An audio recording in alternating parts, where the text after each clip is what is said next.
je ne veux pas discuter avec des pantins. Les pantins ne vont jamais parler de leurs problèmes. Les pantins, quand ils sont en face de vous, ils vont répéter le message de leur maître. Alors, tant qu'à faire, je préfère parler avec leur maître. Et quand vous avez vu, nous avons parlé avec leur maître.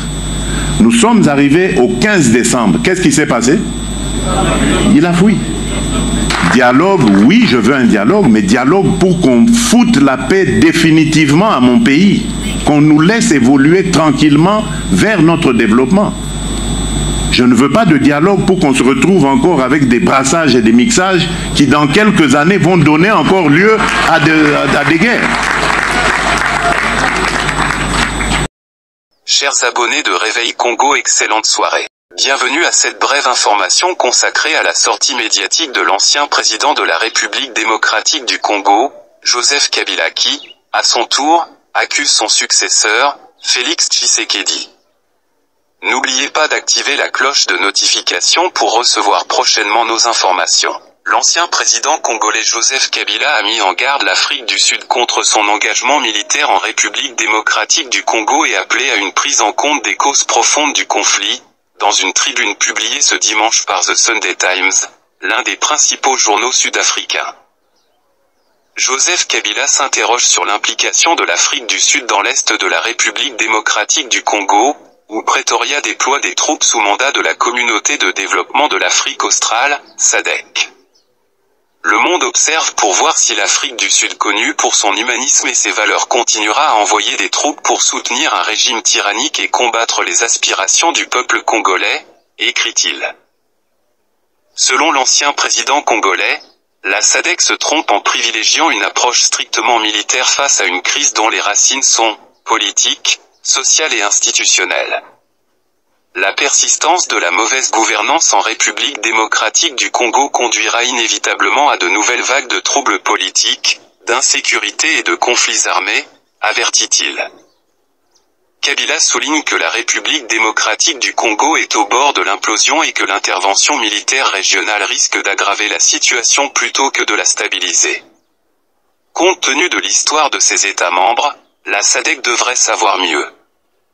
Les revendications du peuple congolais contre son gouvernement doivent être prises en compte, affirme-t-il.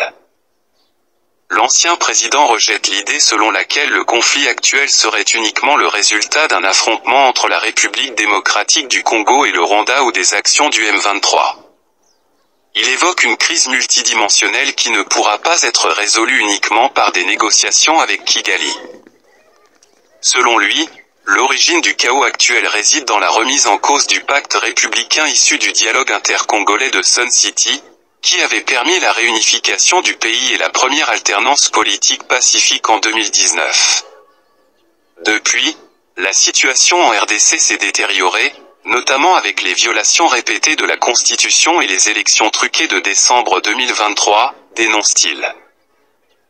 Joseph Kabila accuse également Félix Tshisekedi, son successeur, d'avoir instauré un régime marqué par la répression de l'opposition, la censure des médias et l'exil forcé de nombreux opposants politiques, journalistes et leaders religieux.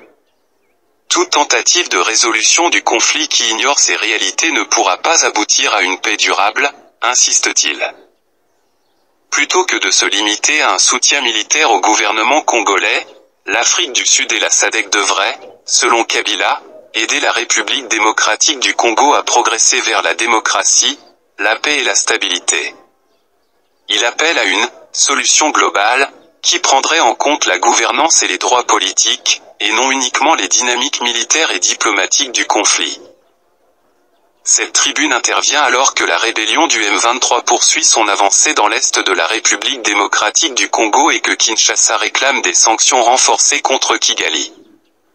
De son côté, la SADC réaffirme son engagement militaire dans la région, tandis que l'Afrique du Sud défend la nécessité d'une approche coordonnée avec d'autres partenaires africains et internationaux.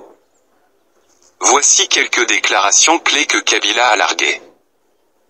Les innombrables violations de la Constitution et des droits humains, ainsi que les massacres répétés de la population congolaise par les forces de police et l'armée de Tshisekedi, ne prendront pas fin après une simple négociation entre la République démocratique du Congo et le Rwanda ou une défaite militaire du M23. Compte tenu de l'histoire de ces États membres, la SADC devrait mieux comprendre la situation. Les revendications du peuple congolais contre son gouvernement doivent être prises en compte.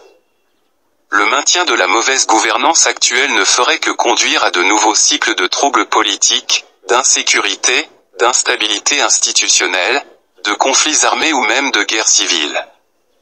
Cette crise appelle une solution globale, et pas seulement l'envoi de troupes et d'équipements militaires.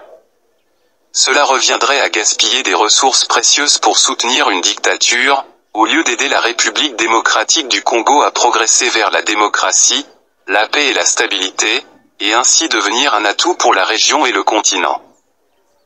Le monde observe attentivement si l'Afrique du Sud, connue pour son humanisme et ses valeurs, continuera d'envoyer des troupes en République démocratique du Congo pour soutenir un régime tyrannique et combattre les aspirations du peuple congolais. Pour restaurer la paix et la stabilité dans l'est du pays, il est crucial de résoudre la question des groupes armés nationaux et étrangers présents sur le sol congolais. Cependant, contrairement à ce que les autorités de Kinshasa veulent faire croire, la crise ne se limite pas aux actions incontrôlées du M23, présenté à tort comme un groupe anarchiste, un proxy d'un État étranger sans revendication légitime ni à un simple désaccord entre la République démocratique du Congo et le Rwanda.